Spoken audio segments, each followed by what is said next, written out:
لە دوای ئەوە لە شاری میوشن گیرام درامەوە بە نەمسا بە هۆکاری چەند کەرەستەیەکی نەمسایی کە پێم مابوو. هەرم شەوە چوومە زیندان، بۆ بەیانی ناردیانم بۆ زیندانێکی تر پڕ بوو لە جەزائیری و مەغریبی و نەتەوەکانی تر. ماوەیەک مامەوە، کەسم تێدا نەناسی، 50 بۆ 60 کەس لەم هۆڵەدا بوون. کاتی نوێژی نۆڕۆ ڕووم کردە دیوارەکە بۆ نوێژکردن. یەکێک لە جەزائیریەکان هات بۆ لام و وتی قیبلەکەت خوارە ڕاستی بکەرەوە. نوێژم کرد، ئەوانیش لەگەڵمدا نوێژیان دابەست کە سەلامم دایەوە. ماشاءڵڵا لە دواوە 20 کەس نوێژیە کرد.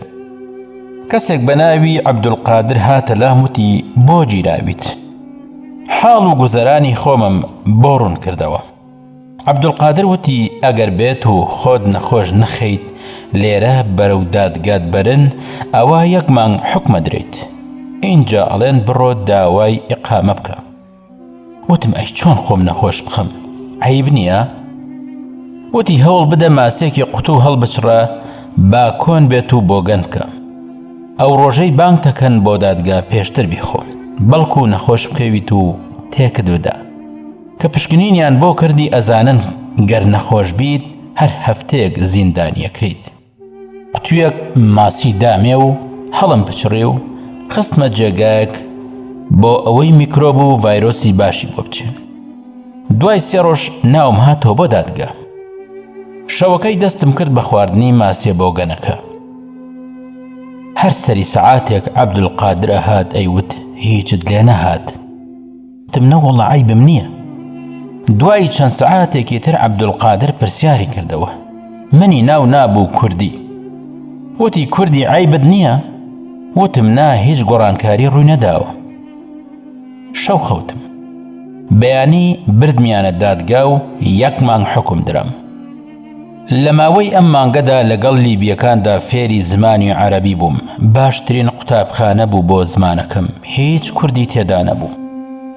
دوای ئازادبوونم لە ڤیەنا هاتمە دەرەوە، ناردیانم بۆ کەمپ. دوای سەعاتێک سەیارەم گرت و هاتمەوە بۆ ئەڵمانیا. چوومە میوشن و دیسانەوە گیرامەوە، ناردیانم بۆ کەمپی بایەروت کە 4 کوردی تێدا بوو بەخۆمەوە.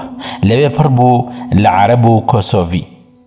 شوێنێکی زۆر ناخۆش بوو، زیندانی کۆنی نازیەکان بوو کردبیانە کەمپ. 1-2 هەورامی لێ بوون، زۆر کوڕی چاک بوون، بەڵام بۆ من وەک کۆسۆڤی وا بوون، هەر بە هەورامی قسەیانە کرد. منیش تەسجیلێکم دۆزی بووەوە، چاکم کردەوە، بەڵام شریتم پێ نەبوو. چوون بۆ لای ئەو هەورامیانە وتم هیچ شریتێکتان لایە؟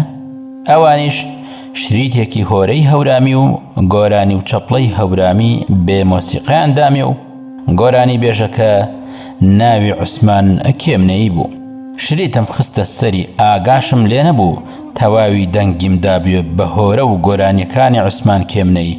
بەرپرسی کەمپەکە و هەرچی کۆسۆڤۆی و عەرەب هاتن ئەیانوت توخوا مێشکمان تەقی، ئەوە چێ دادناوە؟ منیش لام برد. ماوەیەکی پێچوو ڕەفزم وەرگرت. شریتی عوسمان کێمنەیم خستەوە سەری، هەورامیەکان دابوویانە خۆم. بەرپرسی کەمپەکە هاتوتی ئەو شریتە نافرۆشی؟ وتم با. وتی 200 مارکت ئەدەمێ بەس بیشکێنە. وتم باشە. نەمشکاند و دامەوە بە هەورامیەکان و لە ڕێگەی کوڕێکی گەڕەکی خۆمانە و ناوی چەند خزمێکی خۆمم دۆزیەوە لە نۆرنبێرگ و کەمپم بەجێهێشت. هیچم پێ نەبوو لە نۆرنبێرگ. کوردەکان شەڕەچەقۆیان کردبوو لە نێوان یەکێتی و پارتیدا. ئەو دەما مامە ڕۆستەم لە نۆرنبێرگ بوو. ڕۆژێک لای مزگەوتی تورکەکانەوە ئەگەڕامەوە بۆ جێگایەک، پێیان ئەوت مارکاوف گیرام. ڕێک مەلەفم ئاشکرا بوو کە لە نەمسا گیراوم. نەمسا وتی نامەوێت پەنجەمۆری ئیتالیای هەیە، ئیتالیا وتی نامەوێت پەنجەمۆری یۆنانی هەیە، یۆنان وتی نامەوێت لە تورکیاوە هاتووە. سواری تایارەیەکی محتەرەمیان کردم، بۆ یەکەم جار سەرکەوتم بە فڕۆکە بۆ تورکیا بە زیندان کراوی. ناردمیانە ئەنکەرە. هەر چۆن بوو لە مەتار خۆم دزیەوە نەگیرام. سوپاس بۆ خوا هاتمە دەرەوە، لە ئەنکەرە بەرە و بیوک چەکمەچە کەوتمە ڕێ بۆ فڕنی سەمونەکەی ماڵی ئایدن ئابێ. چوومە ئەوێ سەیدا حلمی هات بۆ لام وتی ئەوە چییە کەریم نەڕۆشتووی؟ وتم بەرێ وەڵڵا لە ئەڵمانیا سنوور داشکراومەتەوە. زۆری پێ ناخۆش بوو. لەلایەن دانیشتم تا ئایدن هاتەوە. ئەویش باوەشی پێدا کردم و خۆشحاڵی خۆی دەربڕی. باوکی لەگەڵ بوو. من هەر پێم ئەوت دەدە واتە باپیرە. کلیلی ژوورەکەی خۆمیان دامەوە. چوومەوە ئەو ژوورە سارد و سڕە. بۆ بەیانەکەی دەستم کردەوە بە ئیشکردن لە تورکیا وەک ژیانی ساڵ و شتێک لەمەوبەر. تەلەفۆنم کرد بۆ دایکم. دوای هەواڵپرسین و خۆشحاڵی خۆیان دەربڕی وتیان شکر گەیشتوتەتە جێگەی خۆت؟ دایکم وتی لەکوێیت؟ منیش یەک درۆی زلم بۆ کرد وتم لە ئەڵمانیا. ئەویش ناوی خزم و کەسی و کاری بۆ هەڵ ئەدام لە ئەڵمانیا چێی لێیە و چێی لێ نییە. منیش زۆر بەزەیم بە خۆمدا ئەهاتەوە. شەوێکیان خەوم لێ ناکەوت. چوومە دەرەوە بۆ کەنار دەریا لە بیوک چەکمەچە. دەفتەری تەلەفۆنەکەم پێبوو. تەلەفۆنم کرد بۆ لوقمانی قاچاقچی هاوڕێم. لوقمان وتی لەکوێیت؟ وتم تورکیا. یەکەم جار وای زانی گاڵتەی پێکەم. دوایی بۆم باسکرد چیم بەسەر هاتووە. لوقمان وتی برایەکم لە تورکیا لەم ڕۆژانەدا دەرەچن بۆ یۆنان لەسەر ئاو. بە سەیارەکەی خۆم چاوەڕێیانەکەم. تۆش لەگەڵ ئەوان وەرە دوو وێنەی خۆشت بگرە لەوێ بۆم بهێنە با خێرا پاسپۆرتت بۆ دروست بکەم. وتم نەفەری شێن؟ وتی کوڕێکی ئێرانی ناوی شەهرامی بەلەمە ئادرەسی دامێت تەلەفۆنم داخستەوە. لەو ماوەیەدا ئایدن وتی یاسەمین لە ماردینە هەواڵم داوەتێ کە تۆ هاتوویتەتەوە زۆری پێخۆشە مانگی دات و دێنەوە لەگەڵ عەلی کوڕم لەوێ مەشغوڵی ئوتێلێکن. لەوانەیە تۆش بچی بۆ ماردین و یاسەمین و توێتی بابێتە ئێرە کار بکە. منیش زۆر قسەم نەکرد.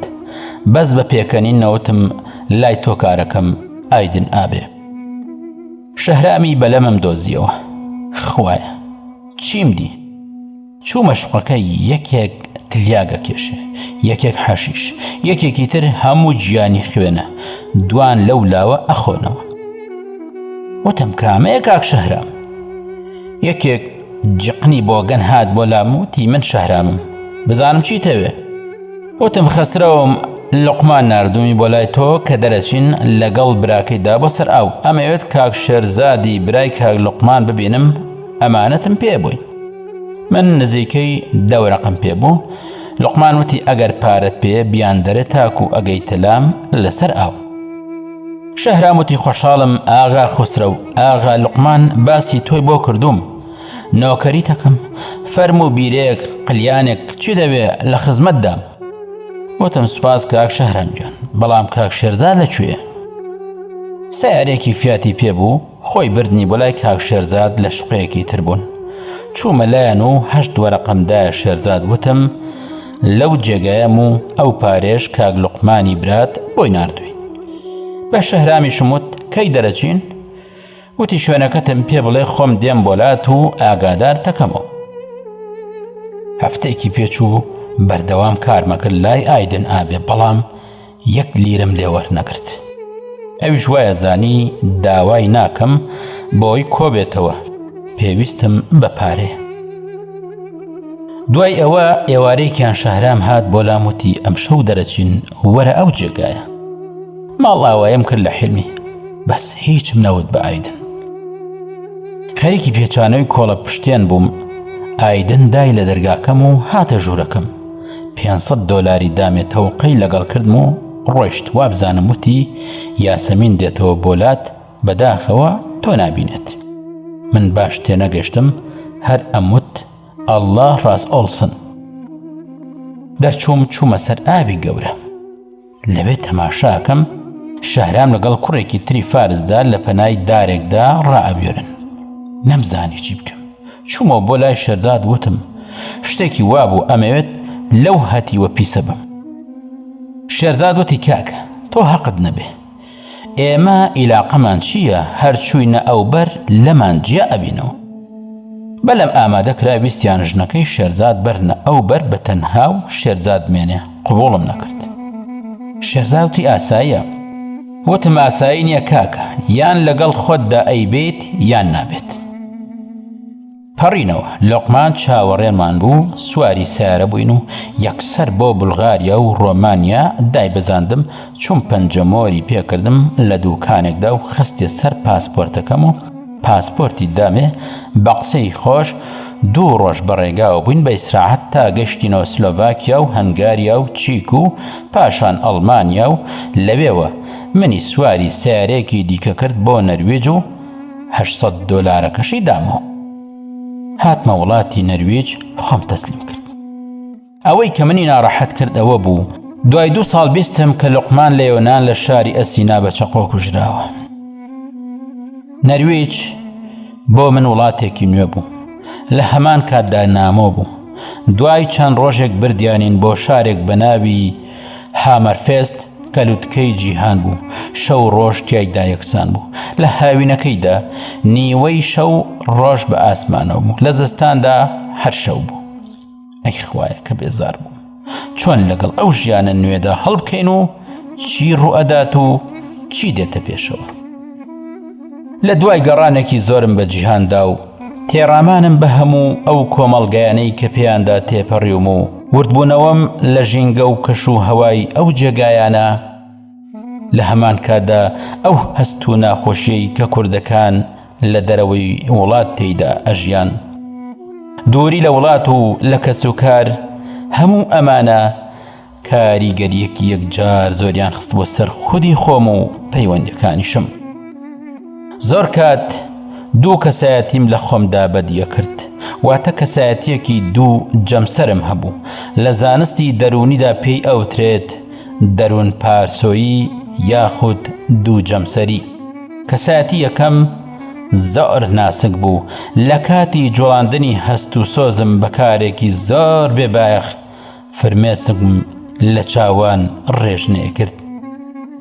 کەسایەتی دووەم زۆر دڵڕەق، زۆر بێبەزەیی. زۆر جار لەسەر پارچەندانێک لە زیندانی ئەو وڵاتانەی پێیدا تێپەڕی بووم ئەم کردە شەڕەچەقۆ. لەو کاتانەدا زۆر کەسێکی دڵڕەق بووم. هەموو ئەمانە و جێگیربوونم لەو وڵاتەی کە تێیدا نیشتەجێ بووم، نەزانینی زمانی ئەو وڵاتە و دوورخستنەوەم بۆ شارێکی بچووک و تێکەڵ نەبوونم لەگەڵ خەڵکیدا، ئەمەش کاریگەریەکی زۆری هەبوو لەسرم. جاری وا هەبوو شەوان لەبەر تەنهایی فرمێسک لە چاوەکانمدا گۆمیان دروستە کرد. زۆر جار ڕووباری گریان بە چاوانمدا دەریان ئەکرد. لەسەر کوڵمەکانم ڕێچکەی گرتبوو بێ ئەوەی بەدەم گریانە و بیرەکانی خۆم دا ئەمرکاندەوە. تا ماوەیەکی زۆر بەم شێوەیە مامەوە، بەڵام بێزاری زیاتر تەنگی پێ هەڵچنیم. لە دوایدا هەر لەم شارە خولێکی زمانی ئەو وڵاتە کرایەوە منیش بەشدار بووم. تۆزێک سەبووری بەدڵ و دەروونما هات. بۆ ماوەی ساڵێک بەردەوام بووم. زۆر بەسوود بوو توانیم سەرەتایەکی باش فێر بم. وردە وردە لەگەڵ بەکارهێنانی وشەکانی توانیم لەگەڵ خەڵکیدا بکەومە گفتوگۆ. لە هەموو ناخۆشتر ئەوە بوو ئەو جێگایە زۆربەی کاتەکانی شەو بوو یان ڕۆژ، واتە هاوین لە نیوەی شەودا ڕۆژ بەسەرمانەوە بوو وەک نیوەڕۆ. لە زستانیشدا خۆر هەڵ نەئەهات، لە نیوەڕۆدا ئەستێرە بە ئاسمانەوە بوو. ئەو کەشە زیاتر باری دەرونیمی ئاڵۆستر کردبوو. زۆر نامۆ بوو بەلامەوە. هەنێ پەیوەندیم لەگەڵ خەڵکە پەنابەرەکاندا دروست کردبوو وە کورد و عەرەب و هەندێک نەتەوەی تر. ئێوارەیەک ماسێکی زۆرم ڕاو کردبوو. زۆر حەزم لە ماسی بوو بە برژاوی لەگەڵ لیمە و تەماتە و پیاز. بێ ئێوە ناخۆش گەڕامەوە باڵەخانەی پەنابەرەکان کە خۆشم هەر لەوێ ئەژیام. هەرگیز پێم خۆش نەبوو بە تەنها خواردن ئامادە بکەم. هەر لەبەر ئەوە پیاوێکی بەتەمەنمان لەگەڵدا بوو، خەڵکی بەغدا بوو. لە هەمان کاتدا کەسایەتێکی بەهێزی هەبوو لە ناو هەموو پەنابەرەکاندا و پێشتر لە بەغدا پزیشک بوو. زۆر ڕێزی لەم نەگرت. زۆر جار لەبەرەوەی زمانی ئینگلیزی باش بوو یارمەتی منی ئەدا لە کاروباری ڕۆژانەم لە وڵاتە. ئەویشم بانگهێش کرد و دانیشتین بەیەکەوە دەستمان کرد بە ماسی خواردن. کەوتینە باسی جێڕانەوەی وڵاتی خۆمان و جاروباریش گلەییمان لە بەختی خۆمانە کرد. لەم گفتوگۆ و ئاڵوگۆڕکردنی بیر و باوەڕ و ئەو شانەدا بووین لە ناکاو بەهێمنی لە دەرگای ژوورەکەی من درا و منیش هاوارم کرد فەرموو لەبەرەوەی دەرگای ژوورەکەم دانەخست بوو، بەڵام جارێکی تر هەر لە دەرگاکە درایەوە. کە بەرەو ڕووی دەرگاکە چووم، سێ ئافرەتی نەروێجی لەگەڵ پیاوێک لە بەردەمی دەرگای ژوورەکەی مندا بوون. داوایان لە من کرد کە بێنە ژوورەوە. منیش وتم بە خۆشحاڵی و فەرموون. لە ڕاستیدا من زۆرم پێخۆش بوو، بۆ یەکەم جار بوو خەڵکی ئەو وڵاتە بێنە لام. منیش کەسێکی کۆمەڵایەتی بووم، زۆر حەزم بە تێکەڵبوونی خەڵک بوو. لە دوای خۆناساندنیان بە من و پزیشکەکەی هاوڕێم کەوتنە پرسیار لێمان کە خەڵکی کام وڵاتن و هەندێ و تەوباس. پیاوەکە ڕووی کردە من و پێیوتم ڕۆژی شەممە کاتژمێر 5 ئێوارە بانگهێشتن بۆ کڵێسای ئانتۆنیۆ، لەوێ سەیری فیلمێگەکەن و پاشان هەندێک کێک و چا بەیەکەوە خۆین. ڕۆم کردە پزیشکەکەی هاوڕێم وتم ئەڵێ چی؟ پێیوتم کە کابراڵێ چی و وتیشی خۆ ئێمە بێکارین، با بڕۆین، کارمان چییە؟ کات بەسەرە بین و هەندێکێگە خۆین. ئەڵێ چی؟ وتم باشە بێکارین با بڕۆین، من پێم خۆشە بێ. کە ئێمە ڕەزامەندی خۆمانمان نیشاندا ئیتر ئەوانیش ڕۆیشتن. من و پزیشکەکەی هاوڕێم هاتینە دەرەوە، چووینە لای پەنابەرەکانی تر، ویستمان بەوان بڵین. دیار بوو ئەوان پێش ئێمە بانگهێش کرابوون. لەویا بۆمان دەرکەوت کە ئێمە دوایین کەس بووین. چاوەڕێ بووین تا ڕۆژی دیاریکراو لە بەردەم باڵەخانەی پەنابەرەکاندا. هەموو پەنابەرەکان خۆیان ئامادە کرده بوو. هەندێکیان وا خۆیان گۆڕی بوو، وایان نەزانی بۆ ئاهەنگە چن. لە ئافرەتێکی کوردم پرسی ئەوە بۆ ئاخۆت گۆڕیوە و جلی کوردیت لەبەردایە؟ وتی کوڕە با تۆزێ هەڵپەڕم، خۆ دڵم شەقی بر لەم کەمپەدا. وتم ئێمە بۆ ئاهەنگ ناچین، کەس هەڵ ناپەڕێ، ئەوە کڵێسایە و جێگەیەکی ئاینیە. وتی بۆ ئاخوندن. دیار بوو لە ئاخوند ڕای کرده بوو. هەر لەو کاتەدا پەشیمان بوو، وتی من حەزم پێی نییە، وامزانی هەڵەپەڕین. بۆم باس کرد کە ئەمانە ئاینێکی جیاوازن و لەوانە نین کە تۆ بیری لێ ئەەکەیتەوە. دیار بوو بە تەواوی پەشیمان بووەوە، چونکە ئەو خۆی بۆ هەڵپەڕکێ ئامادە کرد بوو، بەڵام بەداخەوە ئاواتەکەی نەهاتە دی. لە دوای چاوەڕوانیمان لە بەردەم باڵەخانەکەدا پاسێک ئامادە بوو تا هەموو پەنابەرەکان سەرکەوتن بەرەو کڵێسای ئانتۆنۆ بەڕێکەوتین. کە گەیشتینە جێگای مەبەست، لە دوای پێشوازیکردنێکی گرم فیلمی عیسای کوڕی مەریەمیان بۆ لێداین. لە دوای تەماشاکردنی فیلمەکە کە دوو کاتژمێری خایەن کەمێک دانیشتین و دەستمان کرد بە کێک خواردن و چا خواردنەوە. لە دوایدا کەسێک بە ناوی سیامک خەڵکی ئەهوازی ئێران بوو، ئەیتوانی بە زمانی فارسی و عەرەبی و ئینگلیزی و زمانی نەروێجیش قسەکە. لە پاشاندا قەشەی کڵێساکە داوای لێکردین چی سەرنج و تێبینیەکمان هەیە دەربارەی فیلمەکەی عیسا بە ئازادی دەری ببڕین. لە کڵێسەکەدا تەماشای فیلمەکەی عیسامان کرد. دوای ئەوە چاوکێک خورایەوە یەکێک داوای کرد لە ئامادەبووان کە ببنە گاور. زۆر لەوانە بە ئاسانی وەڵامی بانگەشەکەی تۆماسیان دایەوە کە قەشە بوو لەو کڵێسەیەدا. سێ لە کوردەکان بوون بە مەسیحی، یەکێک لەوانە خەڵکی سلێمانی بوو، ناسرا بوو بە جەزای زەڕەنگەر لەگەڵ چەند کەسێکی تر کە نەمەزانی خەڵکی کاموڵاتن. بەرحاڵ زۆرم بەلاوە سیر بوو، نەمزانی بوو کە گۆڕینی بیر و باوەڕ هەروە ئاسانە. ئەو دەمە زانستی وام نەبوو لەسەر ئاینی نەسرانی، بەڵکو زانیاری سادەم هەبوو. ئەوانەشی کە هاتبوون تەنها بەناو موسڵمان بوون. هەموو زانیاری زۆر سەرەتاییان هەبوو لەسەر ئیسلام. بەڵام زۆربەیان بڕوایان هەبوو کە هەموو ئاینەکان لەلایەن کەسێکەوە نێردراوە و بە یەک چاوسەیری هەموو پێغەمبەرانیانە کرد. محەممەد درودی خوای لێبێت لە هەمویان خۆشەویستتر بوو بەلایەنەوە.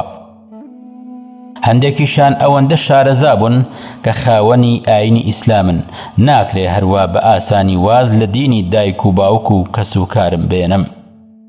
ئەو خەڵکەش یەکجار بەو شێوە نەبوون کە هەر کەس وتی فکری خۆتانم بدەرێ ئەوانیش بڵێن بەسەر چاو. ئەو کارە زۆر گران بوو بەلایەنەوە. یەکێک لە تەنیشتم وتی ئەرێ کاکە بۆ ئەبێت هەمیشە ئەوان ڕاست بن ئێمەش هەڵە. من وەک موسڵمانێکی سادە بەو بانگهێشتا ڕازی نابم. وەڵڵاه عەیبە ئەو خەڵکە دینی خۆی بگۆڕێ بۆ کێک و شەربەت. هاتە سەرەی من کە ببمە گاور. منیش تەنها سوپاسم کرد بۆ کێکەکە و وتم موسڵمانم، هاتمە دەرەوە. بەڵام زۆرم پێناخۆش بوو کە ئەو موسڵمانانە بوون بە مەسیحی و زۆر ئاستەم بوو بەلامەوە. بەڵام چار نەبوو، مرۆڤ ئازادە و ئەشمزانی کە ئەو جەزای زەڕەنگەرە کەسێکی سووکە. کوڕێکی ڕانیم لەگەڵدا بوو، ناوی کاک محەممەد بوو. پێیوتم لە ماڵی شێخ عوسمانی بیارە لە ئەستەمبوڵ ئەم جەزایە بەیانیان بۆ نوێژی بەیانی خەڵکی ئاگادارە کردەوە کە گەیشتە یۆنان. هەر لەو جێگایش ماستا و چەورەی بۆ قاچاقچیەکانە کرد کە کاک محەممەد ئەوەی بۆ باس کردم ئیتر زۆر بەلامەوە گرنگ نەبوو. دیار بوو کەسێکی بوو دەڵە و سووک و کەم کەسایەتی بوو. من لەگەڵ کاک محەممەد لە دەرەوەی کڵێساکە وەستا بووین، گفت و گۆمانە کرد. تۆماس لەگەڵ ئافرەتێکی تەمەن 26 ساڵ کە ناوی یەنیکا بوو لەگەڵ ئاغای ئێرانی سیامەک هاتنە لای من و کاک محەممەد. دوای سڵاو پێیان وتین بۆ نابن بە مەسیحی. من بێدەنگ بووم، بەڵام کاک محەممەد وتی ئەوە شتێکی پێویستە بیری لێ بکەینەوە. منیش لەسەر دڵم گەورە بوو، بە زەردەخەنێکە وتم ئەی ئێوە بۆ نابن بە موسڵمان. دەستیان کرد بە پێکەنین و تۆماس دەستی خستە سەرشانی من. پێیوتم بە ناوی باوکی ئاسمان قسەت لەگەڵەکەم. من وا هەست دەکەم تۆ کەسێکی زۆر باشیت، خوا ئەوێت پاکت بکاتەوە. ئێستا ئەوانم لە ژوورەوە بە ئاو پاکردەوە، واتە مەسحم کردن. پێم خۆشە تۆش لەو کەسانە بیت کە عیسا خۆی لە خاجدا. لەبەر تاوانەکانمان داوات لێکم، با دڵ و دەروونت پاک بێتەوە، خۆت بکە بە ناو دەریای ئیماندا لە ناو مەسیحیەتدا. زۆر شەرم گرتمی لەوەی زۆر بە ئەدەبەوە وشەکانیدا بە گوێمدا و نەیهێشت کە من هیچ وەڵامێک بدەمەوە. پاشان بەوە وازیان نەهێنا. بەدەم قسەکردنەوە منیان بردەوە ناو کڵێساکە، بردمیە بەردەم تابلۆیەکی بە ناو مەریەم کە بە خەیاڵ دروستکرا بوو. باسی مەریەم و عیسا و باوکی بۆ کردم کە هەرسێکیان خۆیان پێکێناوە. لەو کاتەدا منیش داوای کاتم لێکردن. وتم من هیچ زانیاریەکم نییە لەبارەی ئاینی مەسیحیەوە. پێویستم بە سەرچاوە هەیە بۆ وەرگرتنی زانیاری لە ئاینەکەتان. لە هەمان کاتدا ویستم لەو پەنجەرەوە خۆم دەرباز بکەم و سەرنجی ڕابکێشم بۆ لای خۆم. وتم ئەگەر ئەکرێت هەندێک سەرچاوی مەسیحیم بۆ پەیدا بکە تا بتوانم سەرنجی خۆم هەبێت و کوێرانت دوای نەکەوم. ئەگەر هەر بیر و باوەڕێک هەڵبژێرم لە هەمان کاتدا کاری بۆ ئەکەم. دیار بوو وتەکانی من سەرنجی ڕاکێشاوتی تۆ فیلمی ژیانی عیسات بینی، ئەوە بەس نییە؟ دیار بوو پێی وابوو منیش وەک پەنابەرەکانی تر هەروە بە ئاسانی بیر و باوەڕی خۆم ئەخەمە دەستی ئەو. بۆیە من هەر سوور بووم لەسەر پێشنیارەکەی خۆم کە کاتم پێویستە. تۆ مازوتی باش، من هەوڵەدەم هەندێک سەرچاوت بۆ پەیدا بکەم بە زمانی عەرەبییان کوردی. زۆر سوپاسم کرد و هاتمە دەرەوە. بەڵام هەر خۆ دەربازکردن بوو لە تۆماس. بەپەلە خۆم گەیاندە کاک محەممەد. پێم وت ئەمانە ئەڵەی بنێشتە تاڵن لە کەس نابنەوە. ئەی تۆ چیت لێ بەسەر هات؟ بۆم باس بکە. بۆی باس کردم کە بە هەمان شێوەی من خۆی دەرباز کردەوە و داوای کاتی لێکردوون و لە پرسیار و داواکانیان وتی داوام لێکردن کە کاتێکی تر فیلمەکەی عیسا ببینمەوە بۆی باشتر تێبگەم لەو ئاینە. ئەوانیش ڕازی بوون بە داواکەم. بە هەر جۆرێک بوو گەڕاینەوە بۆ باڵەخانەکەی کە لێی ئەژیاین. جەزای زەڕەنگەر لە ناو پاسەکەدا لە لای منەوە دانیشت بوو. وتم ئەوە بۆ بوویت بە گاور. جەزاوت یاخر بۆ ئیقامەکەم باشە. پرسیاری ترم لێ نەکرد. زۆر گرنگ نەبوو بەلامەوە. لە دوای چەند هەفتەیەک هات لە هەمان کاتدا هاتنەوە لای من. هەندێک پەرتۆک و ئینجیلیان بە زمانی عەرەبی بۆ هێنابووم. پیان وتم لە دوای خوێندنەوەی تکایە سەرنج و تێبینی خۆتمان پێ بڵێ. وتم بە گوێرەی توانای خۆم بەسەر چاو ئاگادارتان ئەکەمەوە. بەڵام ئەو ئێوارەیە یەنیکا لەگەڵ تۆماس لای من مانەوە زۆر پرسیاری تایبەت بە خۆمیان کرد. لە ڕاستیشدا من ترسگرتمی. گومانی ئەوەم بوو کە ئەمانە پۆلیسی نەهێنی بن. منیش زۆر پاشەڵم پیس بوو. پەنجەمۆری زۆربەی زۆری وڵاتەکانی ئەوروپام هەبوو. لە هەمان کاتدا لەوە ترسام کە پێم بزانن بمگەڕێنەوە. هەر چۆن بوو کات ڕابرد. لە ڕاستیدا من توانای خوێندنەوەی پەرتوکەکان و ئینجیلەکەم نەبوو. زۆر گرنگ نەبوو بەلامەوە چونکە من بە دوای وەرگیران و بەدەستهێنانی هەندێک پارە بووم بۆ ئەوەی بینێرمەوە بۆ کەسوکارم و بتوانم ژیانێک بۆ خۆم دابین کەم. ئیسلامەتی خۆشم خۆشەویست. لە دوای 2 ساڵ دەربەدەری خاوەنی هیچ نەبووم. هەمیشە وەک قەرەج ئەو وڵات و ئەو وڵاتمە کرد. ژیانی من تەنها گەڕان بوو بە دوای دروستکردنی ژیانێک بۆ خۆم و هاوکاری کەسوکارەکەم بکەم لەبەرەوەی لە وڵاتی خۆمان زۆر جار هەژاری و دەوڵەمەندی و کەم دەستیم بە خۆمەوە بینی بوو. ئێوارێکی هاوین بوو. زۆر بێزار بووم. تەنهاییم کرد بوو. هاوڕێم پێم وت با پێکەوە پیاسێک بکەین بە یادی جارانی شارەکەم. لە سەنتەری ئەو شارەی کە تیایدا نیشتەجێ بووم ئەسوورامەوە. لەسەر کورسێکی ئەو بازاڕە ئارامم گرت. لە ناو ئۆتۆمبیلێکدا ئافرەتێک بانگی کردم خەسرە و کە نزیک بوومەوە یەنیکا بوو. پرسی پێت خۆشە پیاسەیەک بکەین؟ وتم نا ببوورە. چاوەڕوانی هاوڕێکەمم لێرەدا یەکتری ببینی. لە ڕاستیدا بێزار بووم لە تۆماس و یەنیکا و کڵێسا. هەر ئارەزوومەند بووم بەوەی وازم لێ بهێنن. بەجێی هێشتمە ڕۆیشت. لەگەڵ خۆمدا کەوتمە گفتوگۆ. گەنجێک هاتە لام و بە زمانی ئینگلیزی پرسی ئەو جێگایی کە پەنابەرەکانی لێ نیشتەجێن لەکوێیە. من لەم شارەدا تازە گەیشتم. ئەگەرەکرێ یارمەتیم بدە. لێم پرسی خەڵکی کام وڵاتی؟ وتی تونس. بە عەرەبی کەوتمە وتوێژ لەگەڵیدا پێم وت کە منیش لەوێ ئەژیم. دیار بوو زۆر خۆشحاڵ بوو کە کەسێکی ناسیوە بە زمانی خۆی ئاخاوتنەکە. یارمەتیمدا. هەندێک لە کۆڵ و بارەکەیم بەهەڵگرت و بەرەو جێگای مەبەست کەوتینە ڕێ.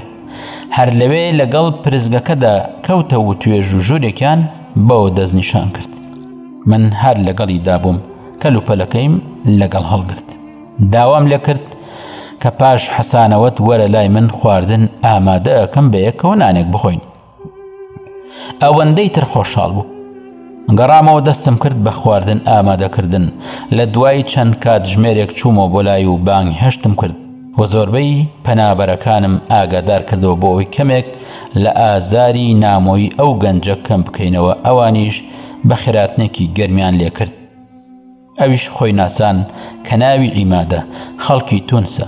تا درەنگانێک بەیەکەوە بووین. هەر خەریکی گفتوگۆ و ئاڵ و گۆڕی بیر و ڕابووین. عیماد کوڕێکی زۆر وتوێ شیرین بوو. خاوەنی زانیاریکی زۆر باش بوو. بەڕاستی منی سەرسام کردبوو بە زانیاریەکانی. لەسەر مێزی چەرپاکەم ئینجیلەکەی بینی. وتی تۆ مەسیحی؟ وتم نەخێر من موسڵمانم. سوپاس بۆخوا. عیماد وتی سوپاس بۆخوا. وتم ئەو پرسیارەت تەنها لەبەر ئەوەیە کە ئەو ئینجیلە لەم ژوورەدایە. کاک عیماد وتی ڕاستە ئینجیل لای خوای پەروەردگارەوە هاتووە بۆ پێغەمبەر عیسا سڵاوی خوای گەورەی لێبێ. بانگەوازی بۆ کردو. بەڵام ئێستا ئەو ئاینە دەستکاری کراوە و گۆڕاوە. ئارەزوو و ویستی پیاوانی کڵێسای تێدا تێکەڵاو بووە. منیش باسەکەم بۆ کرد کە چۆن ئەم ئینجیلەی دەستکەوتووە تا بیخوێنمەوە. ئەو کۆمەڵە کە لێرە خاوەنی بەڕێوەبردنی کڵێسای ئەم شارن چاوەڕوانی بەگاوربوونی منن، بۆیە ئەو پەرتووکیان بۆ هێناوم، بەڵام سوپاس بۆ خوا بیر و باوەڕ دامەزراوم و شوێن شتی کوێرانە ناکەوم. کاک عیماد دەستی خستە سەر شان وتی تۆنەوەی سەلاحەدینی ئەیوبیت خوای گەورە لێی ڕازی بێ، ئەو داکۆکی کردووە لە خاکی مسلمانان و لە ژێر دەستی گاورەکانی سندەوە. تۆ ئەگەر باپیرە گەورەت خزمەتی ئیسلامی بەو شێوە کرد بێ ئەبێت تۆش هەروە بیر بکەیتەوە، نابێت ڕێگاکەی فەرامۆش بکەیت. منیش سەرێکم بۆ بادا و وشەیەکی دووبارە کراوەم بیست بوو کە گوایە سەلاحەدینی ئەیوبی هیچی بۆ کورد نەکردووە، زۆر گرنگ نییە بەلامەوە، هەرچەندە ئەوە بڕوای خۆم نەبوو، قسەی لاوەکانی ناو کۆمەڵگەکەم بوو دووبارەم کردەوە، زۆری پێناخۆش بوو کە ئەو تێم پێوت. وتی ڕاستە سەلاحەدین کورد بوو، بەڵام ئەو نەبۆ عەرەب کاری کردووە، نەبۆ فارس و نەبۆ کورد، بەڵکو سەرکردەیەکی موسڵمان و کورد بووە، جڵەی موسڵمانان لە ژێر دەستی ئەودا بووە. هەموو موسڵمانان و عەرەب و عەجەم و مەسیحی لە ژێر کێفی ئەودا بوون. با من پرسیارەکەت بۆ ڕاست بکەمەوە. سەلاحەدین موسڵمانێکی کورد بوو، ئەو دەسەڵاتی تەواوی بەسەر هەموو وڵاتانی عەرەب و موسڵمانان بەگشتیدا هەبووە، واتە کورد حکمی کردووە ئەگەر نەتەوەی بیرەکەیتەوە، هەرچەندە ئەو وەک موسڵمانێک کاری کردو، بەڵام خاچپەرستەکان ئەیانەوێت لە بەرچاوی ئێوەی کورد لە شان و شەوکەتی ئەو کەم بکەنەوە تا ئێوەی کورد شانازی بەو کەڵە سەرکردەوە نەکەن کە کورد خاوەنی سەرکردەیەکی وا قارەمان و بە ئەمەکی موسڵمانانە. لە ڕاستیدا گاور و بێباوەڕەکان ئەیانەوێت لە ناو ئێوەی کووردا سەرکردەی وا قارەمان دروست نەبێتەوە، چونکە ئەو شکستەی کە بەدە سەلاحەدین بینیویانە هەرگیز لە بیریان ناچێتەوە.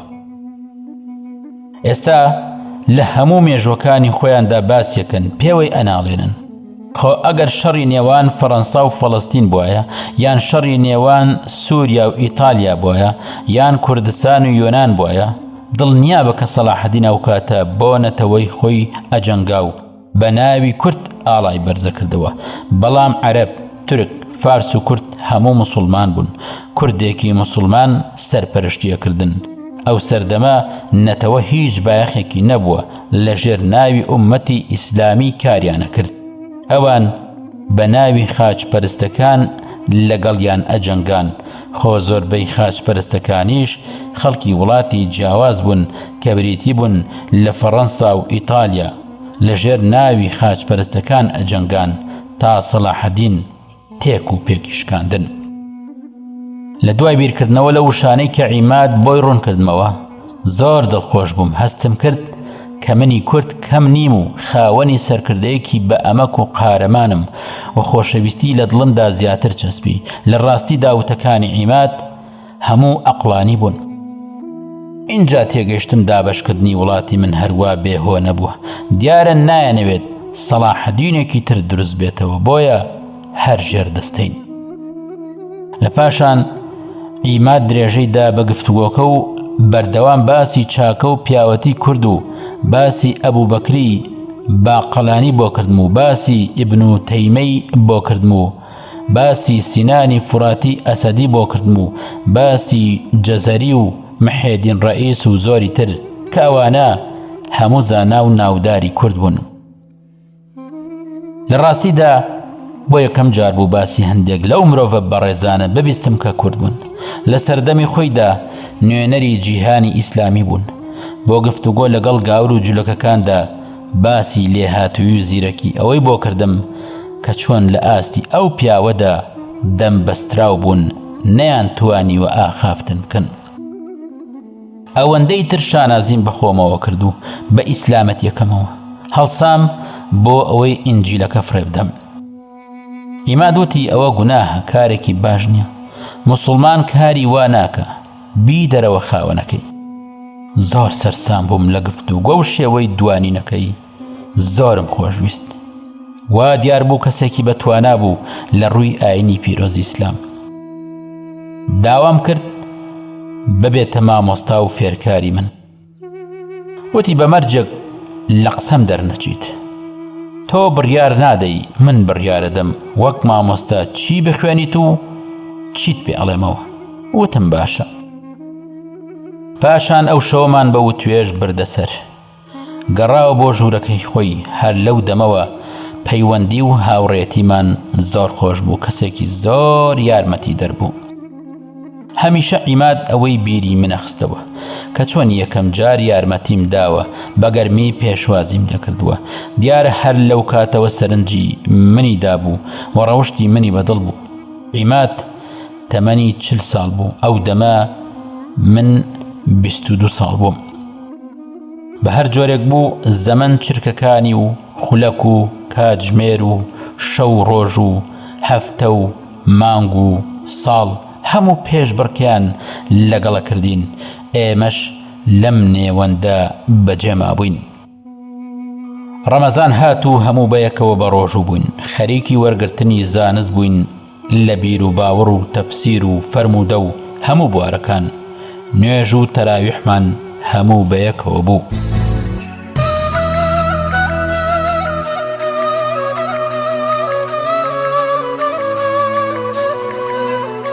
خۆشەویستان، لاڵقەی داهاتوودا درێژەی ناوڕۆکی ئەم کتێبەتان پێشکەشەکەین.